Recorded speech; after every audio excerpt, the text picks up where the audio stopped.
Bonjour à tous. Je vous propose de démarrer. Bonjour.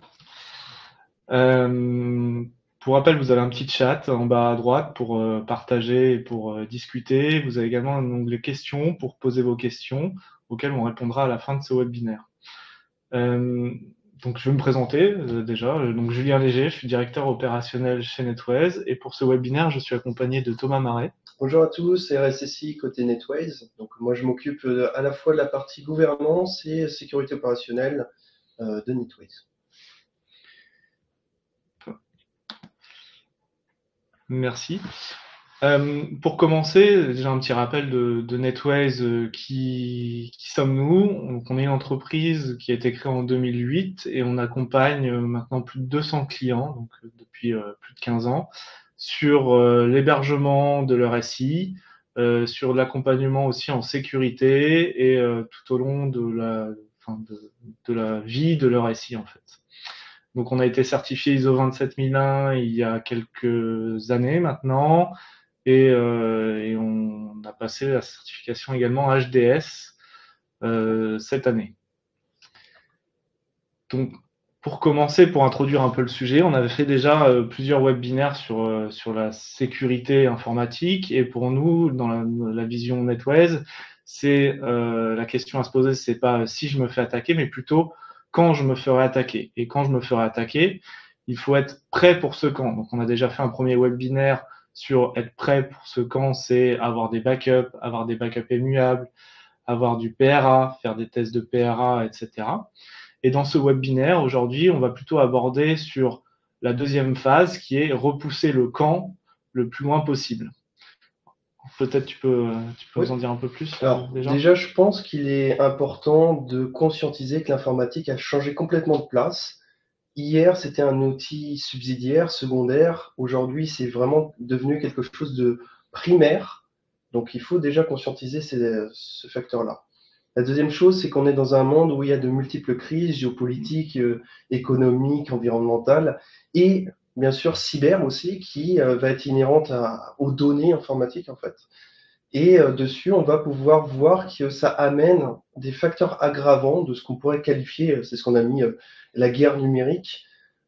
Typiquement, la crise du Covid a amené des mutations du travail, c'est-à-dire qu'on a extrapolé les ressources de notre SI à l'intégralité, en fait, il n'y avait plus de limitation géographique. Du coup, ça va amener en fait de nouveaux risques, forcément, qui n'étaient pas avant des risques véritablement mesurés. Il va y avoir aussi des crises géopolitiques qui vont amener en fait des nouveaux risques. Typiquement, la crise en Ukraine qu'on a pu constater, ça a amené des cyberattaquants et des groupes cybercriminels à s'organiser. Donc, on a affaire à des réponses étatiques sur des attaques qui sont de plus en plus virulentes et de plus en plus poussées. Et il y a le dernier phénomène, c'est l'émergence de ChatGPT, l'émergence de l'intelligence artificielle, où là aussi, ça va populariser un savoir, donc un savoir IT et indirectement un savoir sécurité, à un public qui était complètement néophyte en la matière. Et concrètement, ça amène aussi un public qui n'a pas forcément de compétences en cybersécurité à pouvoir attaquer une entreprise. Typiquement, avant, on avait affaire à des scénarios de phishing qui étaient très facilement identifiables. Il y avait toujours des fautes d'orthographe, des choses comme ça, des vocables qui n'étaient pas voilà, à la hauteur de ce qu'on pourrait pour être, avoir une crédibilité. Avec ChatGPT, on va pouvoir justement avoir des scénarios d'attaque très opérants, même si on ne s'y connaît pas en fait en cybersécurité. Donc en fait, pour résumer, c'est que il y a toute une émergence et un contexte qui fait que les attaques deviennent de plus en plus massives et faciles à organiser. Il y a des outils qui sont maintenant disponibles en libre accès de n'importe qui permettent à n'importe qui, sans trop de connaissances, d'effectuer des attaques parfois et du coup qui jouent plutôt sur la quantité que sur la qualité. Et du coup, les études le montrent d'ailleurs. Une étude fin 2022 a montré que sur 327 000 entreprises qui ont subi des attaques, 300 000 étaient des PME de moins de 1000 salariés qui n'étaient pas forcément prêtes à ce genre de choses et ce genre d'attaques. Pour bien comprendre la présentation qui va suivre, on va d'abord disséquer et analyser un peu comment se déroule une attaque. C'est quoi le profil type d'une attaque? Tu peux peut-être nous expliquer ça, les différentes phases Oui. d'une attaque, Thomas? Alors, typiquement, dans beaucoup de présentations de sécurité, etc., on parle du fait que quand on parle d'attaque, c'est déjà compris par la globalité. Je pense qu'il est nécessaire toutefois quand même de revenir sur les étapes, les composantes en fait, comme faire l'anatomie d'une attaque type pour justement se prémunir, parce que on ne peut pas défendre sans connaître l'attaquant. Donc la première phase d'une attaque, ça va être la partie qui est appelée reconnaissance. En anglais, on trouvera d'autres termes fingerprinting et la prise d'empreinte. Ça consiste en quoi? Ça consiste à glaner le maximum d'informations sur votre entreprise.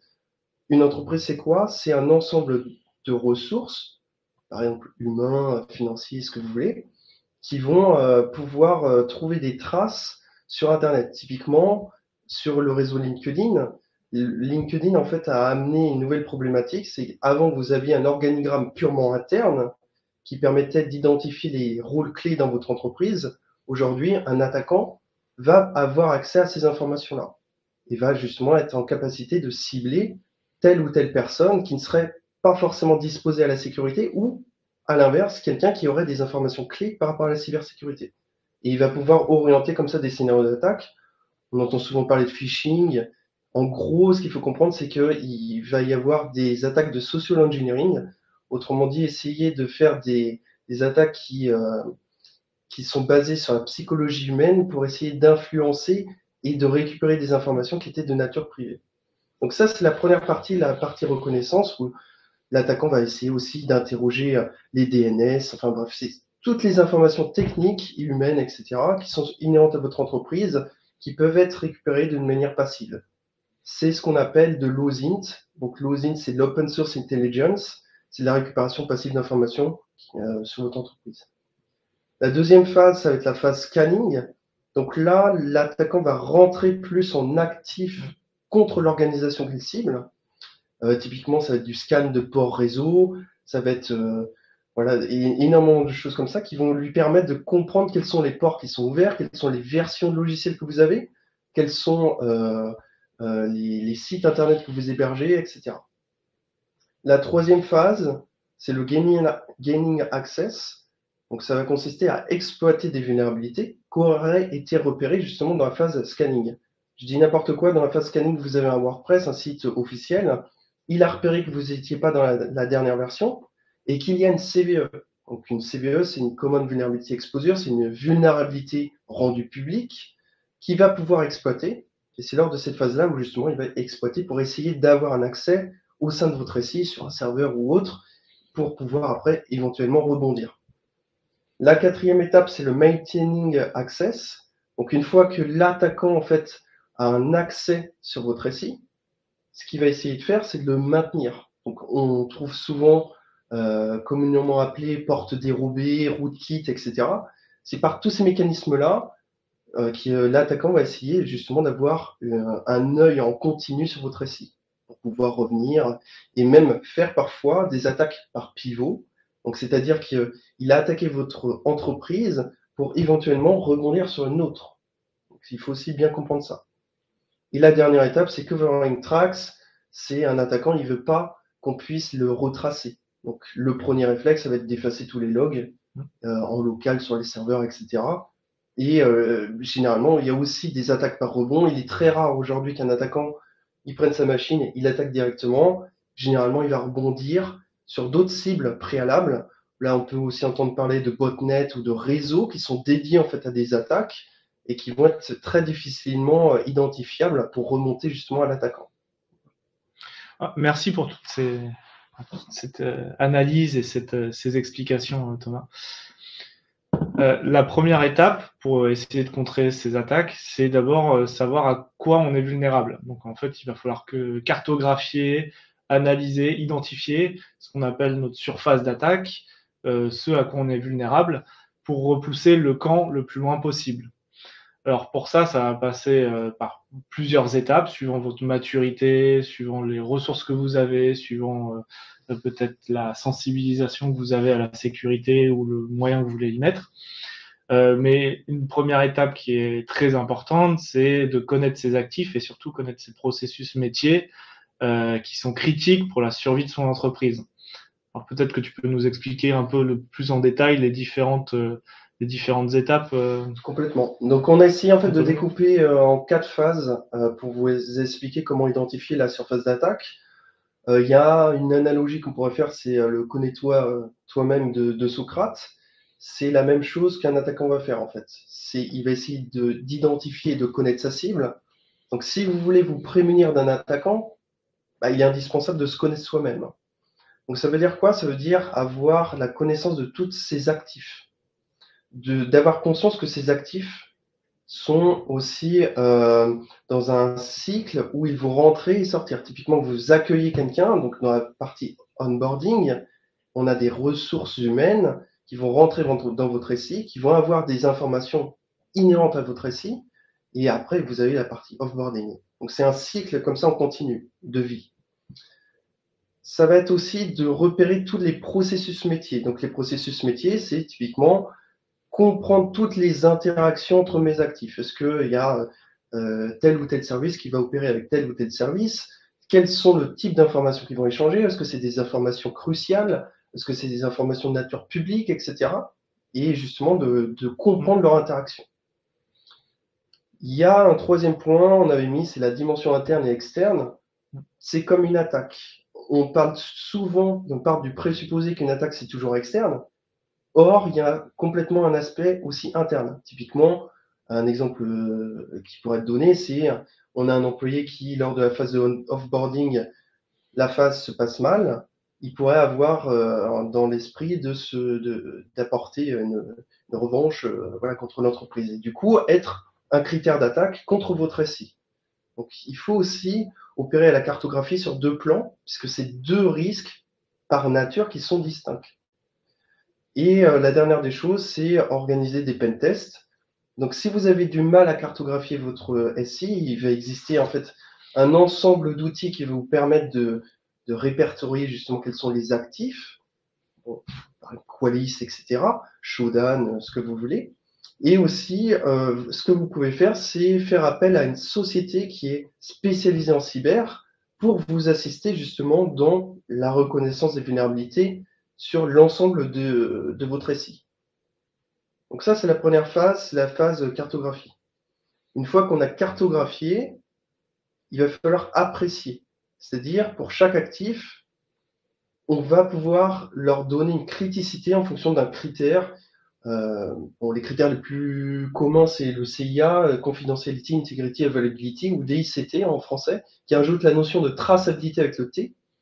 Et à chaque actif qu'on va faire rentrer dans le SI, ou qu'on va manipuler, ou dans ses process métiers, il va falloir se dire, est-ce que mon actif, s'il est indisponible, je dis n'importe quoi, pendant 2 heures, quelles sont les conséquences en matière de sécurité pour mon entreprise? Il en va de même pour l'intégrité. Si mon actif ou mon processus se voit altéré, quelles sont les conséquences? La confidentialité, c'est la même chose, parce que s'il y a une fuite d'informations sur mon actif, ça a une répercussion négative sur mon entreprise. Et la traçabilité, voilà, comment je peux garantir la traçabilité de tous les événements qui vont venir interagir entre mes actifs. Donc c'est là où on apporte la notion de criticité des données et on va découler sur ce qu'on appelle l'analyse de risque. Donc vous retrouverez généralement ce terme qui est utilisé dans les normes ISO 27001 qui vont amener les biens essentiels et les biens supports. Donc à comprendre biens vraiment et actifs primaires, indispensables à l'activité de l'entreprise. Et les biens supports, c'est les biens un peu plus secondaires qui ne sont pas forcément indispensables à l'entreprise. Voilà. La troisième phase, une fois qu'on a fait l'appréciation, il va y avoir une notion de rédaction.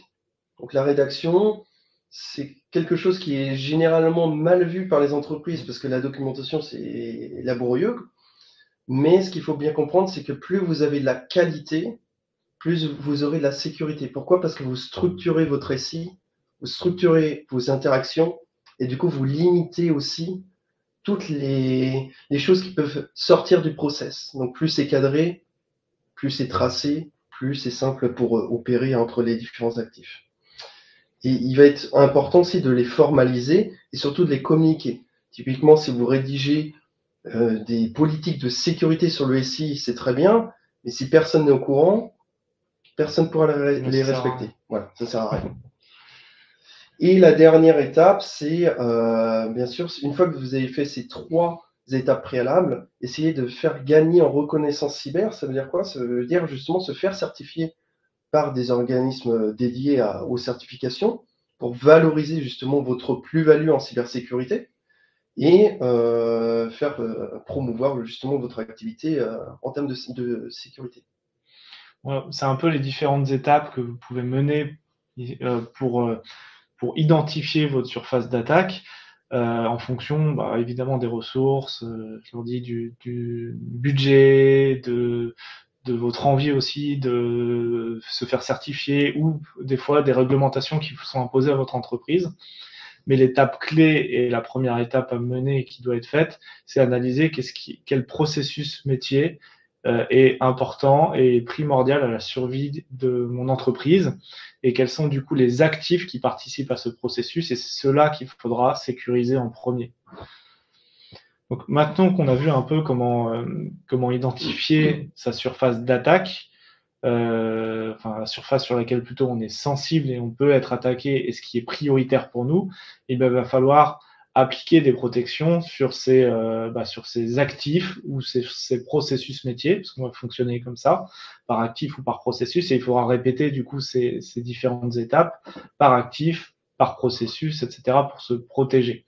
Du coup, qu'est-ce qu'on peut mettre en place en fait pour se protéger, Thomas? Comme on voit sur le schéma, en fait, c'est pas pour rien qu'on a présenté l'attaque tout à l'heure, c'est parce que pour défendre, comme je l'ai dit tout à l'heure, il est nécessaire de connaître comment se profile en fait une attaque type. Donc, c'est un minima déjà de répondre aux critères du déroulement de l'attaque. Donc la première partie, c'était la reconnaissance. On a vu que l'attaquant essayait de glaner le maximum d'infos sur sa cible. Donc qu'est-ce qu'on peut faire pour contrer ça? C'est nous aussi, en tant qu'organisme, entretenir une veille active sur l'ensemble des informations qu'on va publier sur Internet. Je parlais tout à l'heure des offres d'emploi qui peuvent être aussi des critères. Dans les offres d'emploi, il y a beaucoup d'informations qui peuvent être mises en fait en avant et qui peuvent représenter un danger, typiquement des technologies spécifiques ou des choses comme ça qui vont orienter l'attaquant. Par exemple, si vous recherchez un développeur Symfony, ça peut déjà dire à l'attaquant, OK, l'entreprise, elle travaille sur du PHP et potentiellement justement orienter et profiler son attaque. Donc ça va être ça, avoir cette conscience-là, à chaque fois qu'on entrepose une donnée publique, il peut y avoir des répercussions et elle pourra être récupérée par un attaquant. La deuxième chose, c'est d'organiser des sensibilisations des employés. Donc ça veut dire quoi? Ça veut dire par exemple des exercices de phishing, voilà, pour les entraîner contre la manipulation sociale appelée social engineering, parce que c'est quelque chose, on aura beau mettre le maximum de protection technique, le facteur le plus vulnérable, ça reste toujours le facteur humain. Classifier les documents, donc qu'est-ce qui est restreint, qu'est-ce qui est public, qu'est-ce qui est du domaine privé. Avoir cette notion, encore une fois, de classification va vous aider à justement essayer à ce que les documents clés ne fuitent pas, puisqu'ils seront théoriquement beaucoup plus sécurisés que les autres documents qui sont considérés comme publics. Et avoir recours à des solutions de DLP, Data Leak Prevention, justement pour se prémunir de ce qui peut fuiter sur Internet. Donc vous avez des sources externes. Il y a une source qui est assez connue en termes de mot de passe qui s'appelle Avai Winpound, voilà, qui vous permet justement de contrôler ça. Vous allez avoir aussi des systèmes à la Shodan qui vous permettent de voir toutes les informations publiques sur vos serveurs en termes de vulnérabilité, en termes de certificats, en termes de domaine, etc., qui va vous permettre aussi de voir tout ce qui est public sur vos noms de domaine ou votre organisation. C'est des choses qui sont très utilisées aussi dans la phase de reconnaissance par un attaquant aussi. C'est à peu près les mêmes outils. C'est exactement ça. En fait, c'est pour ça qu'il est nécessaire, selon moi, de respecter et de suivre à minima comment s'opère une attaque, puisque on voit qu'il y a une porosité énorme quand on veut faire de la défense avec un attaquant, puisque en réalité, on va suivre le même stratagème. Voilà. Donc ça, c'était pour la première partie, la reconnaissance. La deuxième partie, scanning, on a dit que l'attaquant cherchait à connaître les ports ouverts, par exemple, ou les versions de logiciels de votre SI. Donc, qui dit port ouvert dit en solution de défense par feu. Voilà. On va mettre des solutions de firewalling pour essayer de limiter justement les flux et les interactions et de limiter surtout les ports qui sont ouverts. On peut mettre aussi à une autre couche du WAF, donc c'est du Web App Firewall, donc app pour application. On est sur la couche OSI application. Et ça veut dire par exemple protéger toutes les applications web, typiquement contre les 10 vulnérabilités les plus usuelles dans un contexte web qui est référencé par le WASP, le top 10 WASP, hein, qui va nous permettre de nous prémunir contre ces attaques. Le Zero Trust Network Access, c'est un concept qui consiste à dire aucun de mes devices, aucune de mes connexions, etc., n'est légitime par nature. Et du coup, de maximiser en fait la sécurité à chaque fois qu'il va y avoir un device ou un flux qui va venir se plug à votre SI. Mais ça veut dire aussi séparer ces différents serveurs dans ce qu'on appelle des VLAN différents pour restreindre la communication entre les serveurs et éviter justement que si un serveur se fait compromettre, ça se propage sur d'autres serveurs en fait. C'est vraiment le but, c'est de limiter la propagation en cas de contamination. Complètement. Donc après, il peut y avoir justement la ségrégation des droits et des accès. Il y a Microsoft qui a sorti un paradigme qui s'appelle le tiering, qui permet en fait de splitter l'administration de votre Active Directory par niveau. Donc c'est typiquement voilà, la segmentation de droits. Mettre de l'authentification réseau dans la mesure du possible. Donc là, on a fini la partie scanning. On peut arriver à la partie obtention des accès. Donc la chose qui est la plus commune, c'est de mettre en place des bastions, justement pour être en mesure d'avoir un élément central qui permet de rebondir après sur d'autres points de terminaison, mais d'avoir ce système, ce mécanisme avec des comptes nominatifs et pas des comptes génériques. Ça, c'est très important, puisque qui dit compte générique dit potentiellement, s'il y a usurpation de ce compte générique-là, ça va se répandre sur l'intégralité de tous ceux qui l'utilisaient. On peut, pour consolider le tout, mettre de l'authentification multifacteur, du SSO, veiller à mettre à jour les applicatifs comme les systèmes. Alors, il y a quelque chose qui est souvent mis à jour, c'est les systèmes, les OS, etc., avec du WSUS, d'autres mécanismes. Il y a un truc qui passe souvent à la trappe, c'est sur les applicatifs. Qu'est-ce qu'on veut dire par mise à jour applicatif? Ça veut dire que si vous avez un site internet ou un service web qui va embarquer des librairies, ces librairies-là sont aussi vulnérables. Donc elles vont avoir par exemple des CVE. J'ai n'importe quoi, des CVE qui sont régulières, c'est par exemple sur la jQuery, qui est une librairie web ultra utilisée aujourd'hui pour faire un tas d'opérations. Et c'est pour ça qu'il est vraiment nécessaire de mettre à jour aussi bien les librairies qui seront utilisées dans les logiciels que vos OS. C'est vraiment quelque chose de fondamental. Et bien sûr, mettre en place de l'hardening. Donc, vous allez avoir des CS benchmark ou des livres blancs qui vont être délivrés par des éditeurs comme Canonical avec Ubuntu ou Windows, qui vont vous donner des lignes techniques pour justement segmenter et paramétrer vos différents actifs dans votre SI d'une manière très sécurisée. Voilà. Ensuite, il y a le maintien d'accès. Donc le maintien d'accès, là, l'attaquant théoriquement a un accès au SI.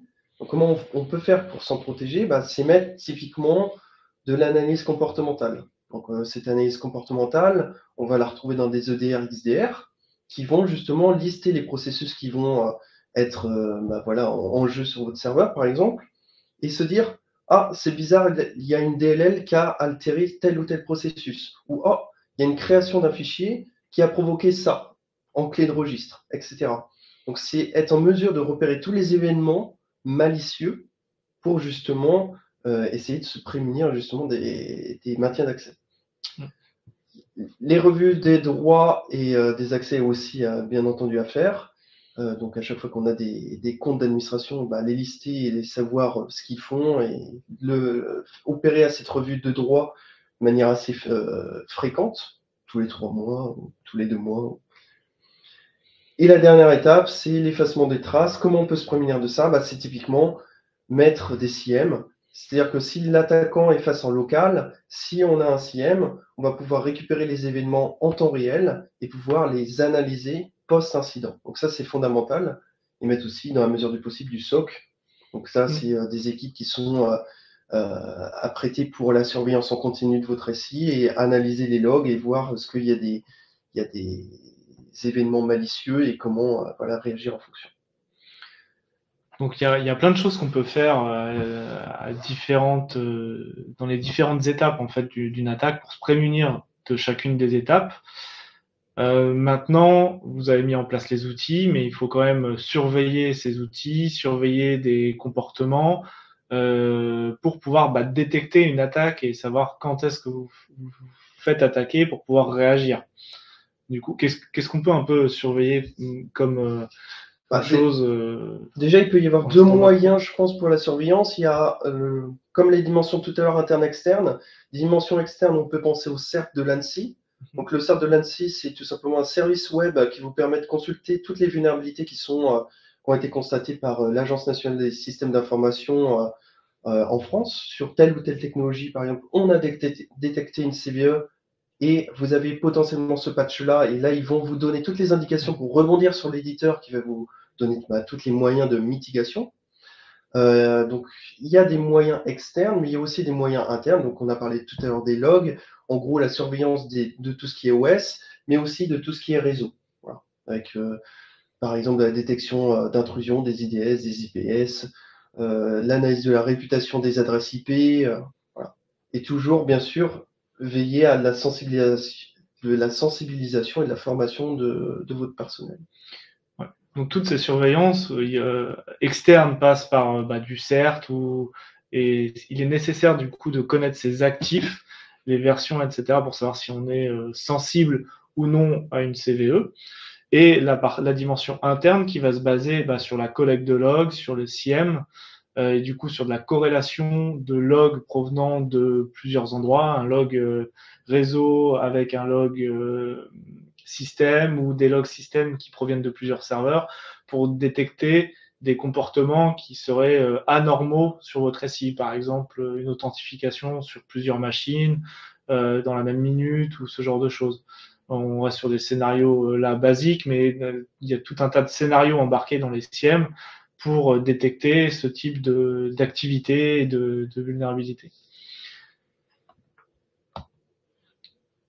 Donc maintenant qu'on a vu ce qu'il fallait surveiller un peu et comment se protéger, etc., c'est qu'est-ce qui se passe si j'ai détecté quelque chose, si je suis compromis, si je me suis fait attaquer, comment je dois réagir et comment je peux être prêt en amont à réagir à une attaque en fait. La première des choses, c'est déjà d'être en mesure d'édicter une politique pour planifier en fait la gestion des incidents, parce que vous allez avoir des incidents. Tout à l'heure, on avait commencé le webinaire en disant la question n'est pas le comment, mais le quand ça va arriver, que ce soit vous ou vos fournisseurs, mais c'est quelque chose de factuel qui arrivera. Donc le plan de gestion des incidents, ça veut dire quoi? Ça veut dire quels sont les acteurs qui vont être à mobiliser en cas d'incident, quels sont leurs rôles, quelle est leur disponibilité. Parce que si on perd notre moyen de communication principal, à savoir par exemple Teams, comment on va faire pour entretenir toujours une cellule de crise, pour maintenir tous les acteurs autour de l'incident à jour par rapport à ça? Ça va être aussi d'identifier tous les organismes externes à votre entreprise qui vont être nécessaires potentiellement de contacter. Typiquement la CNIL, si on a une fuite de données, voilà, il va falloir être en mesure de les prévenir. En fonction de certains critères, si vous êtes des OIV, potentiellement l'ANSSI, mais de toute façon, généralement, c'est l'ANSSI qui revient vers les OIV. Voilà, et comprendre et surtout structurer votre plan de gestion des incidents. C'est vraiment important. Le deuxième conseil, c'est de mettre en place des exercices de simulation. L'ANSSI en fait des excellents. Il y en a un qui s'appelle le fil rouge sur un scénario de ransomware qui va vous permettre de structurer justement ce plan de gestion des incidents. Par exemple, il y a quelque chose qui est rarement fait, c'est comment on va communiquer en cas de crise majeure de manière externe, mais aussi interne. Donc, les deux critères, encore une fois, sont à prendre en compte. Tout ça, ça va être des exercices qui vont être mis directement dans le scénario du fil rouge qui vont vous permettre de progresser sur un scénario de crise complètement voilà, crédible. La troisième chose, c'est d'avoir des sauvegardes régulières et immuables. Alors, immuable, ce qu'on veut dire par là, c'est d'avoir un système qui garantit leur intégrité, même en cas de compromission. Donc, il peut y avoir des sauvegardes offline, il peut y avoir tout un tas de mécanismes avec des solutions qui permettent de pérenniser en fait l'intégrité des données et que même en cas de chiffrement, on puisse se prémunir de toute modification des données sauvegardées. Et bien sûr, de cloisonner aussi après son SI. Tout à l'heure, on parlait justement de mettre en place plus ou moins des ACL, des VLAN. Voilà, tout ce système de cloisonnement est important. Et la dernière des choses, c'est la formation et la sensibilisation. Encore une fois, on ne peut pas avoir de sécurité si on ne sensibilise pas et si on ne fait pas de la formation auprès de nos salariés. Il y a quelque chose aussi, je pense, qui est vraiment à faire comprendre, c'est que la sécurité n'est pas quelque chose de négatif, c'est quelque chose de positif pour toute l'organisation. Elle est souvent vue comme un frein, or c'est pour protéger à la fois vos salariés, les processus qui vont être amenés à réaliser, etc. Donc il faut vraiment essayer de faire passer le message comme quoi la sécurité, c'est quelque chose qui est garant d'un bien commun pour l'intégralité de toute l'organisation. Donc, c'est important aussi, c'est de, si vous subissez une attaque, c'est comment réagir. Il faut surtout pas éteindre ses serveurs ou quoi que ce soit. Il faut couper le réseau. Il faut les isoler pour éviter justement que l'attaquant maintienne son accès, qu'il puisse le propager, etc. Et pourquoi il ne faut pas arrêter ces serveurs? Parce qu'en fait, il y a tout un tas de choses qui vont se passer. C'est en général, l'attaquant a déjà effacé ses traces. Mais il en reste quelques-unes qui peuvent rester en cache ou dans la RAM du serveur. Et ces choses-là sont vidées en cas de redémarrage. Et donc, on perd des informations dans le cas d'une analyse post-attaque pour savoir quelles sont exactement les actions qui ont été effectuées par un attaquant en fait. Donc c'est important de cloisonner et de couper le réseau et d'isoler en fait ces serveurs qui sont infectés. Un pour éviter la propagation et deux pour faciliter l'analyse post-attaque. L'autre point, c'est comment être prêt à réagir. Thomas en parlait, avoir les contacts de la CNIL, de l'ANSSI, si vous êtes OIV, etc. Mais en général, c'est des situations qui sont assez stressantes et sur lesquelles il faut déjà avoir réfléchi à qui j'appelle, qui je contacte quand je suis dans cette situation. En fait. Donc, et si vous n'avez pas les contacts ou ce genre de choses, en fait, faut appeler la personne en qui vous avez le plus confiance, ou votre hébergeur, ou enfin quelqu'un qui s'y connaît dans l'informatique, et en qui vous avez confiance pour vous aider à redémarrer, à repartir en fait. Et bien sûr, si vous avez déjà des cyberassurances, parce que c'est possible que vous ayez des cyberassurances, en général, les assurances demandent à être prévenues en premier pour être dédommagées. Et en général, dans les plans de cyberassurance, vous avez des aides et des accompagnements. Des fois, ils vous envoient des équipes ou ce genre de choses. Donc, bien regarder cette partie-là aussi si vous avez des cyberassurances. Voilà, on a fait un peu le tour. Donc, pour résumer, en fait, la vision de NetWise en cybersécurité, c'est surtout un, détecter et savoir connaître son périmètre. Deux, plutôt protéger, comment on se prémunit, comment on se protège de toutes ces attaques. Trois, c'est détecter, c'est surveiller, c'est qu'est-ce qu'on va mettre en place pour vérifier si on a eu une compromission, une attaque. Et quatre, comment je réponds si je me suis fait attaquer en fait. Donc c'est un peu tout ce qu'on a parcouru, mais c'est aussi notre vision des choses. C'est procéder par étapes sur toute cette analyse, sur toute l'évolution de la cybersécurité.